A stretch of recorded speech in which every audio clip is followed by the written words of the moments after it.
अपन दुकान लगाए तहु ही लेके चली है। हाँ तो के ये जगह दिखा ना करे रणवा तो के आज तो हम तो झूठी उपाय के मारब रे रणवा तो के समझत का है अपने आप के। तो के हम बार बार समझाई थे कि हमरे फेरा मत पड़ा कर, हमरे फेरा मत बड़ा कर, लेकिन ते हमरे पीछे पीछे पीछे पीछे लगी रहते थे।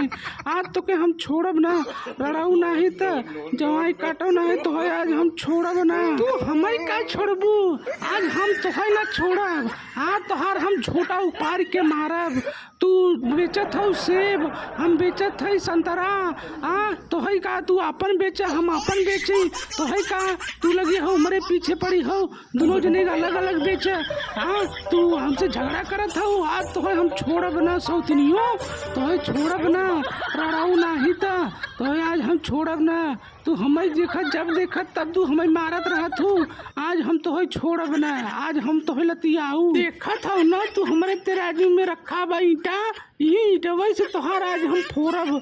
तू आज तोहार हम वो फोड़ दे, तोहार लोलो दोनों फोड़ दे भाई, तोहार लोलो फोड़ दे भाई लड़ाऊ। तू तो है हम बार बार समझे तू हर लगाए हो, तू हमें लगवा कथा भी चली आऊ, तो है बेचे रहा था तू लगवा चली आऊ है। हाँ चैनल के सब्सक्राइब कर दो हो भैया लोग, चैनल के सब्सक्राइब।